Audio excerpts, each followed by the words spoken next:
మీ పిల్లలు చదువుకున్నది ఎగ్జామ్ హాల్లో రాయాలన్నా, కాంపిటేటివ్ ఎగ్జామ్ క్రాక్ చేయాలన్నా మెమరీ ముఖ్యం. మెమరీ అనేది గిఫ్ట్ కాదు, రైట్ టెక్నిక్ అండ్ ప్రాక్టీస్‌తో ఎవరైనా సాధించవచ్చు.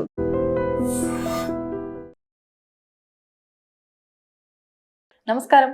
Welcome to I dream. ధర్మ మార్గం విత్ విజిత కార్యక్రమానికి స్వాగతం.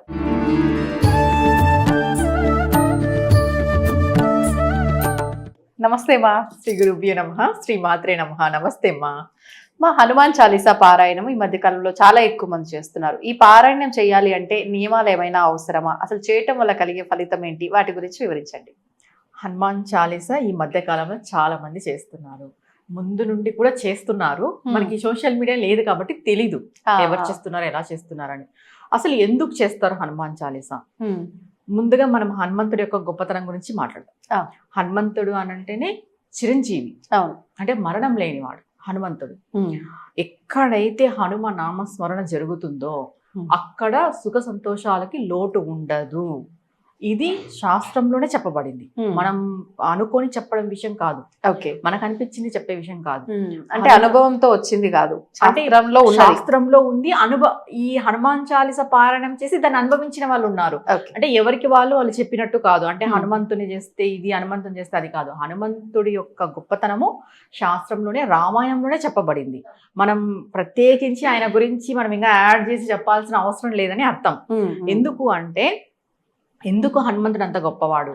ఆయనకి పుట్టుకతోనే అన్ని శక్తులు ఉంటాయి. అన్ని శక్తులు ఉండి ప్లస్ ఋషుల యొక్క ఆదరణ, ప్లస్ మహర్షుల యొక్క ఆదరణ, దేవతల యొక్క ఒక్కొక్క దేవత నుండి ఒక్కొక్క శక్తిని ఆయన పొంది ఉంటాడు. కానీ చిన్నగా ఉన్నప్పుడు ఆయన మహర్షులు ఈ యజ్ఞాలు యాగాదులు చేస్తా అంటే అల్లరి ఎక్కువ, పోయి డిస్టర్బ్ చేసే దానికి నీకున్న శక్తి నీకు గుర్తు రాదు, అది ఎవరైనా గుర్తు చేస్తే తప్పితే నీకు గుర్తు రాదు అని శాపం పెట్టింటారు. అందుకు ఆయన నార్మల్ గా పెరిగి ఎక్కడైతే రామాయణంలో హనుమ యొక్క ఎంట్రీ వస్తుందో అక్కడ నుండి రామాయణం ఒక పీక్స్కి వెళ్తుంది అనమాట. మనం రామాయణం చూస్తే ఎందుకంటావా, హనుమ యొక్క ప్రవేశం రానంత వరకు రాముడు కూడా నిస్సయ స్థితిలో ఉంటాడనమాట. ఏమి తోచని పరిస్థితిలో, అంటే నాకు సీతమ్మ జాడ దొరుకుతుందో దొరకదో అని, అసలు నేను సీతమ్మని కలుసుకోలేనేమో, అసలు చూడలేనేమో అనే ఆ స్థితిలో ఉన్న రాముడికి ఎప్పుడైతే హనుమంతుడు తోడవుతాడో, ఒక హోప్ అంటాం కదా, ఆ హోప్ హనుమంతుని వల్ల వస్తుంది. సాక్షాత్తు నారాయణ స్వరూపమైన రాముడికే హోప్ వచ్చినప్పుడు సాధారణ ప్రజలు మనం కష్టంలో ఉన్నప్పుడు హనుమంతుడిని పట్టుకుంటే మనకు ఆ హోప్ హనుమంతుడు ఇవ్వడా? ఖచ్చితంగా ఇస్తాడు. ఎందుకంటే ఎప్పుడైతే హనుమంతుడు ఎంటర్ అయితేనే రామాయణంలో సుందరకాండ అనేది ఒక కాండ జరుగుతుంది. మనకి బాలకాండ, యుద్ధకాండ, కిష్కింధకాండ ఇవన్నీ కాండలు ఉన్నాయి కాబట్టి సుందరకాండ మొదలవుతుంది. సుందరకాండ అంటేనే సుందరము, హనుమంతుడు అంటేనే సుందరం. అక్కడ అంతా సంతోషమే ఉంటుంది, అక్కడ అన్ని విజయాలే ఉంటాయి. అసలు హనుమంతుడిని ఎవరు ఎక్కువ ఆరాధించాలి అనే డౌట్ కూడా ఇక్కడ ఉంది.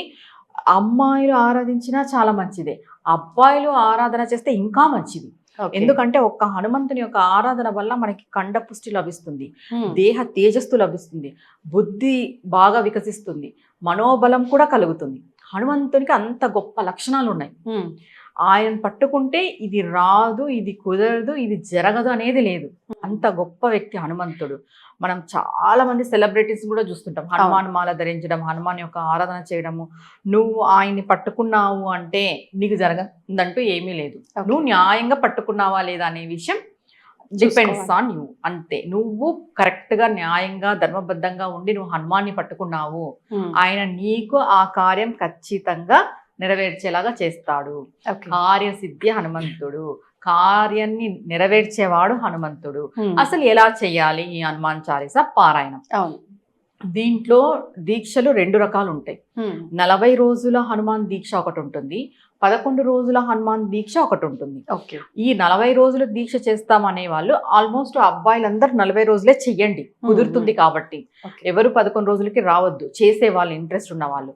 ఈ 40 రోజులు కూడా ప్రతిరోజు 11 సార్లు హనుమాన్ చాలీసా పారాయణం చేయాలి. 11 సార్లు పారాయణం చేయాలి.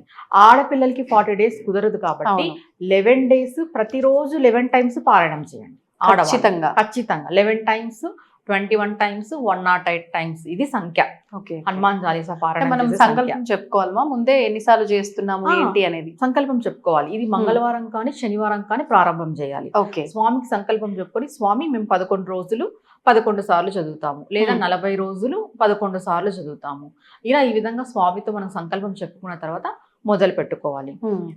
దీక్షగా చేసే వాళ్ళు ఖచ్చితంగా బ్రహ్మచర్యం పాటించాలి, మాంసాహారం తినకూడదు, నియమనిష్టలు ఉంటాయి. Hmm. ఖచ్చితంగా నియమనిష్టలతో హనుమాన్ చాలీసా పారాయణం చేయాలి. Okay. ఇప్పుడు పెళ్ళయిందమ్మా మాకు ఆడవాళ్ళు, మేము ఇట్లా బ్రహ్మచర్యం పాటించలేము అనేవాళ్ళు, అది మీ యొక్క అనుకూలత, మీ ఇంట్లో ఒక అనుకూలత దాన్ని బట్టి. కానీ పెళ్లి కాని అబ్బాయిలు కానీ పెళ్ళైన అబ్బాయిలు కానీ 40 డేస్ దీక్షగా చేస్తే వచ్చే ఫలితమే వేరు. 40 రోజులు హనుమాన్ని పట్టుకున్న తర్వాత ఆయన ఇచ్చే శక్తి అంత ఇంత కాదు, అది చేసిన వాళ్ళు ఎక్స్పీరియన్స్ చేస్తారు. ఓకే. ఎందుకంటే హనుమంతుడు ఇవ్వలేదంటూ ఏదీ లేదు కాబట్టి. ఇంకా నాన్ వెజ్ కూడా అవాయిడ్ చేయాలి ఖచ్చితంగా దీక్షగా చేసి. ఎన్ని రోజులు చేసినా అన్ని రోజులు చేస్తున్నారా? ఇంట్లో వండటం కూడా అవాయిడ్ చేయాలా? పూర్తిగా అవాయిడ్ చేస్తే చాలా మంచిది. ఇంకా అలా కుదరని పక్షంలో ఇంకా మీరు దేవుళ్ళకి దూరం చేస్తారు అది ఇది అనేది కూడా మనకు చెప్తారు. కాబట్టి మీరు మాత్రం ఉంటే చాలా మంచిది. చేసే వాళ్ళు ఖచ్చితంగా ఉండాలి. ఒకవేళ మీకు ఇంట్లో కుదిరితే పూర్తిగా అవాయిడ్ చేస్తే ఇంకా మంచిది. ఒక్కటి, మనం హనుమాన్ చాలీసా దేనికోసం చేస్తున్నాం? జాబ్, పిల్లలు, పెళ్ళి, తర్వాత ఉన్నత ఉద్యోగం, ఆరోగ్యం, ఏ దానికైనా కూడా 40 డేస్ ఆర్ 11 డేస్ సంకల్పం ఉంటుంది. ఏదైనా కూడా ధర్మబద్ధమైన కోరిక ఆయన ఖచ్చితంగా నెరవేరుస్తాడు. ఇంకొక విషయం ఏంటంటే, మీరు ప్రేమ, భక్తి, శ్రద్ధలతో చేస్తే ఆయన వానర రూపంలో వచ్చి ఖచ్చితంగా దర్శనమిస్తాడు. ఓకే. ఖచ్చితంగా మనం హనుమంతుని యొక్క ప్రెజెన్స్ ని చూడవచ్చు. ఎలా చూడవచ్చు అంటే, ఒక వానర రూపం అనే కాదు, మనం ఎక్కడైనా దిక్కుతోచని పరిస్థితిలో ఉన్నప్పుడు, మనకి భయం వేసినప్పుడు కూడా జస్ట్ మనం అక్కడ మట్టిలో హనుమాని రాసి మనస్ఫూర్తిగా తలుచుకున్నా కూడా గాలి రూపంలో ఆయన ఉన్నాడు అని మనకు తెలుస్తుంది. చల్లని గాలి తగలడం. ఇక్కడ ఏంటంటే మన మనస్సు ప్రధానం, మన నమ్మకం ప్రధానం, మన భక్తి ప్రధానం. ఏదైనా మనం నమ్మకంతో మనసు పెట్టి భక్తితో చేస్తే భగవంతుడు ఉన్నాడు అనే విషయం మనకు తెలుస్తుంది. అలానే ఆయన వచ్చి మనతో డైరెక్ట్ గా ఏం మాట్లాడు, ఇది కూడా మనం గుర్తుపెట్టుకోవాలి. మాట్లాడుతున్నాడని చాలా మంది చెప్తున్నారు కదా. చెప్తారు. ఆయన వచ్చి డైరెక్ట్ గా మనతో ఏం మాట్లాడి, నువ్వు ఎలా ఉన్నావు, నువ్వు నా కోసం 11 సార్లు చదివినావా, నేను విన్నాను 11 సార్లు చదివిండేది, అలా ఏం చెప్పాడు. అలా ఏం చెప్పాడు. మనకి ఉన్నాడు అనేది ఆయన శక్తి, ఒక ప్రెజెన్స్ మనకు తెలుస్తుంది. వానర రూపంలో ఆయన దర్శనం ఇస్తాడు. ఏ వానరము వచ్చి మాట్లాడేది నేనైతే ఇంతవరకు అయితే చూడలేదు. మళ్ళీ మాట్లాడింటే వాళ్ళు నిజంగా చాలా గొప్ప వాళ్ళనే చెప్పుకోవాలి. అంతే. వానర రూపంలో మనకి ఆయన దర్శనం ఇస్తాడు. భగవంతుడు ఉన్నాడు అనంటే మనకి డైరెక్ట్ గా అంటాం కదా, విష్ణుమూర్తి ఏమి శంకు చక్కెర గదా హస్తాలు వేసుకొని మన ముందుకి రాడు అనేది. మానవ రూపంలోనే భగవంతుడు ఉంటాడు. తర్వాత ఈ పంచభూతాలలో మొత్తం ఆయన దాగి ఉంటాడు. ఒక గాలి రూపంలో, ఒక భూమి రూపంలో, ఒక ఆకాశం రూపంలో, ఒక వర్షం రూపంలో, ప్రకృతి అంతా భగవంతుడే. మనం ఆ ప్రెజెన్స్ ని చూడాలి, లేదా కళ రూపంలో ఆయన దర్శనం ఇస్తాడు. అంతేగాని డైరెక్ట్ గా గద పట్టుకొని అయితే ఆంజనేయ స్వామి మన ముందుకు వచ్చి నిలబడ్డు. ఆయన నిలబడితే మనం కూడా తట్టుకోలేము. అంత పరాక్రమ శక్తిమంతుడు ఆయన. ఇప్పుడు 11 రోజుల పాటు స్త్రీలే ఇంట్లో చేస్తున్నారు అనుకోండి, ముందుగా అంటే హనుమంతుడి విగ్రహం ఏమైనా పెట్టుకొని అభిషేకాలు అలాంటివి చేయటము ఇలాంటిది ఏమైనా ఉంటుందా? లేదు అంటే నార్మల్ గా నిత్య దీపారాధన చేసుకొని మనం ఈ హనుమాన్ చాలీసా 11 సార్లు పారాయణమా అనేది చేసుకుంటే సరిపోతుందా? ఏ రకంగా చేయొచ్చు? ఇక్కడ హడావిడి అనేది పక్కన పెట్టేస్తే, మనం సాఫ్ట్గా ఇంట్లో హనుమాన్ ఫోటో ఉన్నా కూడా చేసుకోవచ్చు. ఫోటో లేకపోయినా కూడా, నేనేం చెప్పాను, ఎక్కడ ఏమీ లేకపోయినా నేలపైన రాసి హనుమాన్ ఒక దండం పెట్టుకుంటే ఆయన ప్రెజెన్స్ మనకు తెలుస్తుంది అని చెప్తున్నాను. దాన్ని బట్టి ఏంటి, ఫోటో ఉన్నా లేకపోయినా, విగ్రహం ఉన్నా లేకపోయినా, ఇక్కడ ఆర్భాటం హంగులు అవసరం లేదు. మీరు దీక్ష కోసం చేస్తున్నారు, మీ కామ్యం కోసం చేస్తున్నారు, భగవంతుని యొక్క అనుగ్రహం కోసం చేస్తున్నారు. కాబట్టి 11 రోజులు 11 సార్లు ఏ ఆర్భాటం లేకోకున్నట్టు వాళ్ళు చేసుకోవచ్చు. ఆలయానికి వెళ్ళాలంటారా ఈ చేస్తున్న? మీకు ఆలయం దగ్గరగా ఉంటే వెళ్ళండి. ఒకవేళ ఆలయాలు కొంతమందికి దగ్గరగా ఉండవు, మళ్ళీ ఇప్పుడు ఆలయానికి ఖచ్చితంగా వెళ్ళాలి అంటే మేము వెళ్ళలేమమ్మా, మేము వెళ్ళని పొజిషన్ ఉంటుంది, వెళ్ళే అంత మీకు ఉంటే అక్కడ అందుబాటు వెళ్ళండి. లేదు మీకు లేదు అవైలబిలిటీ, మేము వెళ్ళలేము అంటే ఇంట్లోనే మనస్ఫూర్తిగా స్వామిని మనసు పెట్టి శ్రద్ధతో చేయండి. ఖచ్చితంగా వాళ్ళ కోరికలు స్వామి తీరుస్తాడు. అంటే కోరికల కోసమే హనుమాన్ చాలీసా చేయాలనా అంటే, ఏ కోరిక కోరుకోకున్నట్టు హనుమాన్ దీక్ష మనం చేసినా కూడా ఆయన మనకి రక్షగా మన వెంట ఉండి కాపాడుతాడు. ఓకే. ఇప్పుడు మరి ఈ మధ్యకాలంలో ఈ దీక్షలు ఈ విధంగా కాకుండా హనుమాన్ చాలీసా పారాయణం ఇళ్లలో పారాయణం పెట్టించడం లాంటివి మనం చూస్తున్నాం. అంటే ఆ ఒక్క రోజు వరకే చేసుకోవడము, ఇన్నిసార్లు సంఖ్య ఇలా చేయటము అని చెప్పి కొంతమందిని పెట్టి ఇలా చేయించటం. ఇలా చేస్తున్నప్పుడు కూడా దీక్షలో ఉన్న వాళ్ళు వస్త్రాలు ధరించినట్టు ఈ సింధూరపు రంగు వస్త్రాలు ధరించటము, ఈ విధానం అంతా కూడా ఒకసారి దీని గురించి కూడా వివరణ ఇవ్వండి. ఇప్పుడు ఇళ్లలో హనుమాన్ చాలీసా పారాయణము ఇప్పుడు భగవద్గీత పారాయణము, లలిత సహస్రనామాల పారాయణం అన్ని వచ్చేస్తాయి. అందరూ సామూహికంగా వచ్చి ఇప్పుడు వాళ్ళు సపరేట్ బ్యాచ్ కూడా ఉంటున్నారు అనమాట. ఇట్లా మేము వచ్చి చేస్తాము అనేది చాలా మంచి విషయం. ఇంట్లో పారాయణం చేపించుకోవడం అనేది అయితే చాలా మంచి విషయం. వచ్చిన వాళ్ళకు కూడా మనము భోజనాలు అన్ని మనం సమకూర్చి వాళ్ళకి ఆతిథ్యం అంతా మంచిగా చేసి పంపిస్తాము. ఇక్కడ మీరు అన్నట్టు వస్త్రధారణ అనేది స్వామికి ఆరెంజ్ కలర్ అంటే ఇష్టం కాబట్టి, సింధూరం కలర్ ఆరెంజ్ కలర్ కాబట్టి ఆరెంజ్ కలర్ ధరిస్తారు. ఖచ్చితంగా ధరించాలనా అంటే ధరించాలని అయితే లేదు. మామూలుగా ఆరెంజ్ కలర్ వస్త్రం ఎవరు ధరిస్తారు? సన్యాసులు ధరిస్తారు. అంటే బ్రహ్మచర్యంగా ఉండే వాళ్ళు ఎక్కువ ధరిస్తారు. అంటే గృహస్థులు ధరించకూడదా అని అంటే ధరించకూడదు అని ఏం కాదు. కంప్లీట్ గా పూర్తి ఏ డిజైన్ లేకోకున్నట్టు ప్లెయిన్ ఆరెంజ్ ధరించకూడదు. ఓకే, ఇక్కడ అది నియమం. మీరు ఆరెంజ్ కలర్ వస్త్రం వేసుకోవచ్చు, ఆ రోజు వేసుకోవద్దని చెప్పలేదు. పూర్తిగా ప్లెయిన్ గా ఉండేది. మామూలుగా బ్రహ్మచర్యం పాటించే వాళ్ళు, బ్రహ్మచారులు, బ్రహ్మచారిణిలు, సన్యాసం తీసుకున్న వాళ్ళు ప్లెయిన్ ఆరెంజ్ ధరిస్తారు. ఇదొక్కటి మనం చూసుకోవాలి, మనం ఏం వేసుకుంటున్నామని. నువ్వు గృహస్థాశ్రమంలో ఉంటూ ఒక భార్యగా, ఒక అక్కగా, ఒక చెల్లిగా ఉంటూ ప్లెయిన్ అనేది వేసుకోవడం అంత కరెక్ట్ కాదు. ఇంకా దీంట్లో బట్టల నియమం అంటే ఆరెంజ్ కలర్ అనేది చాలా మంచిది, వేసుకోవద్దని అయితే ఎవరు చెప్పరు. ఆ రోజు వేసుకొని 11 సార్లు పారాయణం పెట్టుకోవచ్చు, 21 సార్లు పారాయణం పెట్టుకోవచ్చు, 108 సార్లు పారాయణం పెట్టుకోవచ్చు. అది వాళ్ళ ఓపిక. అంటే వచ్చింటారు కదా, ఆ బ్యాచ్ అంతా వస్తారు కదా పారాయణం చేయడానికి, ఆ బృందం అంతా వాళ్ళ ఓపిక. వీళ్ళు ఎన్నిసార్లు మాట్లాడుకుంటారో అన్నిసార్లు ఇలా ఒక రోజు చేపించుకోవడం అనేది చాలా మంచిది. అదేం చేపించుకోకూడదు అనేది ఏం లేదు, చేపించుకోవచ్చు. వచ్చిన వాళ్ళకు కూడా మనం మంచిగా ఆతిథ్యం కూడా ఇచ్చి పంపించాలి. ఇప్పుడు ఇలా పారాయణం మనం ఒక్క రోజు కోసం పెట్టుకోవాలి అనుకున్నప్పుడు ముఖ్యంగా తిదివార నక్షత్రాలు ఏమైనా చూసి పెట్టుకుంటే ఎక్కువగా ఫలితం ఉంటుంది అనేది ఏమైనా ఉంటుందంటారా? మనకి మంగళవారము దశమి, శనివారం దశమి, ఇలా మంగళ శనివారంలో దశమి పండప్పుడు పెట్టుకుంటే చాలా మంచిది. లేదు ఏ వారమైనా పర్వాలేదు, దశమి తిథి ఉంటే మంచిది. లేదా తిథితో పని లేదు, మంగళవారం శనివారం పెట్టుకోవచ్చు, పౌర్ణమి రోజు పెట్టుకోవచ్చు. ఇంకా ఇట్లా గ్రహ పీడితంగా బాధపడుతూ ఉంటారు కొంతమంది. అంటే వాళ్ళకి ఏం జరిగిందో వాళ్ళకే తెలియదు. ఊరికి అనవసరమైన జబ్బులు, ఆరోగ్యరీత్యా చాలా ఇబ్బంది పడుతుంటారు, మానసిక వేదన, ఇలా ఇబ్బంది పడే వాళ్ళు ఉంటారు. వాళ్ళు ఏం చేస్తారంటే అమావాస్య రోజు పెట్టుకుంటారు. అమావాస్య రోజు కూడా సాయంత్రం పూట పెట్టుకోవాలి, ఉదయం పూట కాదు. సాయంత్రం పూట పెట్టుకోవడం వల్ల ఈ గ్రహరీత్యా బాధపడే వాళ్ళు, ఇప్పుడు మామూలుగా మనం అంటాం కదా ఏదో ప్రయోగాలు చేస్తుంటారు అనే చేతబళ్ళు అలాంటివి, అలా చేసి వాళ్ళకి అనిపిస్తే ఇలాంటి వాళ్ళు ఏం చేయాలంటే అమావాస్య రోజు పెట్టుకోవాలి, సాయంత్రం పూట పెట్టుకోవాలి, నైట్ పెట్టుకోవడం వల్ల మనకి ఏదైతే మనం దేని వల్ల అయితే బాధపడుతున్నామో దాని నుండి కొంచెం నివృత్తి అనేది కలుగుతుంది. ఈ ఒక్కరోజు పారాయణం వల్ల కలిగే దానికంటే మనం 11 రోజులు 40 రోజులు దీక్షగా చేసేదానికి ఎక్కువ ఫలితం ఉంటుంది. ఎందుకంటే మనం నాన్ వెజ్ తినడం మానేస్తాం, బ్రహ్మచర్యం పాటిస్తాము. ఆ 11 రోజులు కూడా 11 సార్లు చదవాలంటే కంపల్సరీ స్వామికి మనం దగ్గరగా ఉంటాం. సమయం ఎక్కువ కేటాయిస్తాం కాబట్టి స్వామి యొక్క అనుగ్రహం చాలా సంపూర్ణంగా మనకు లభిస్తుంది.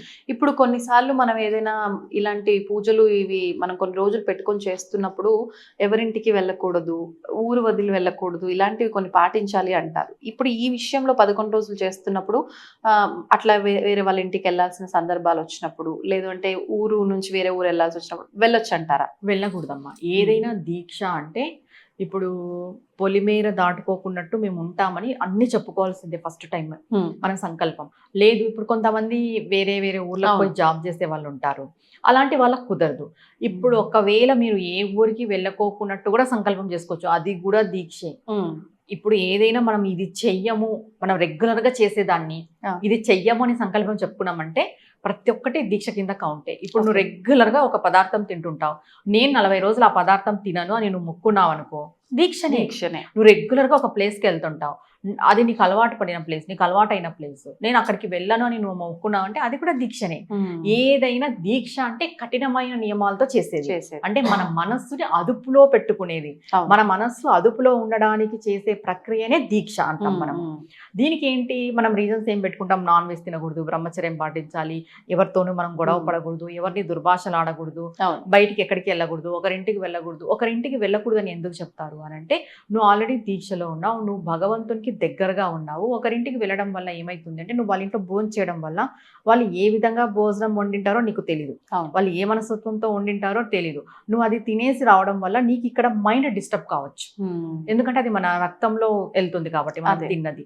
ఇంకొకటి ఏంటంటే 11 రోజులు దీక్షలో ఉన్నప్పుడు ఒకరింటికి వెళ్ళొద్దు, ఒకరితో ఎక్కువ మాట్లాడొద్దు అని ఎందుకు చెప్తారంటే, వాళ్ళు ఏదో అనవసరమైన విషయాలు మాట్లాడుతుండొచ్చు, ఆ పాపం నీకు వస్తుంది. నువ్వు దీక్షలో ఉండి అవి విన్నా, దానికి నువ్వు సపోర్ట్ చేసినా, అవి ప్రతిసారి నీ చెవున పడుతున్నా, అందుకు ఒకరితో ఎక్కువగా కలిసి ఉండొద్దు, ఒకరింటికి వెళ్ళొద్దు అని చెప్తాం.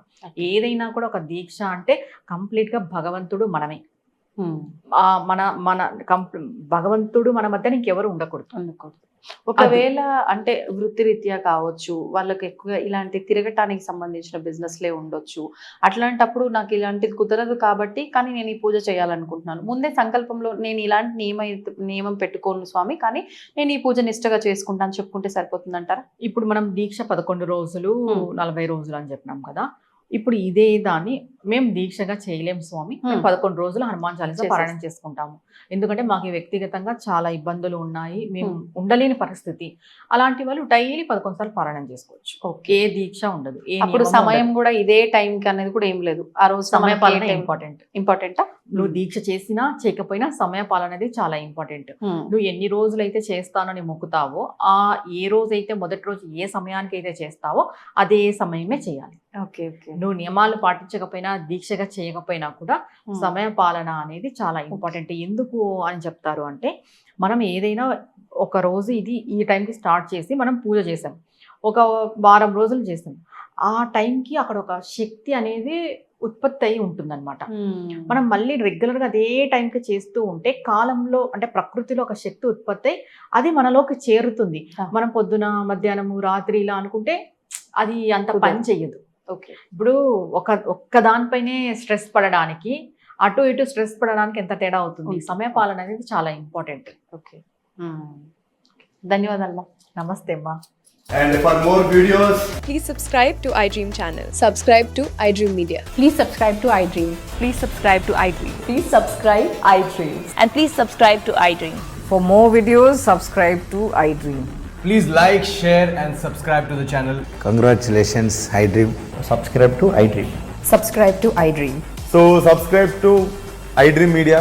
iDream ki iDream team andarki huge congratulations. Please subscribe iDream Media. Please subscribe to iDream. Subscribe iDream. Please subscribe to iDream. iDream అంటే నా కళల ఛానల్ను సబ్స్క్రైబ్ చేసుకున్న నోరు తిరుగుతలేదు, మీరైతే గంట గుర్తు కొట్టండి. For more such videos, please subscribe to iDream. Subscribe to iDream. Please subscribe to iDream. Please subscribe iDream Media. Please do subscribe to iDream. Please subscribe to iDream Media. For best entertainment and information, please subscribe iDream. And don't forget to subscribe to iDream.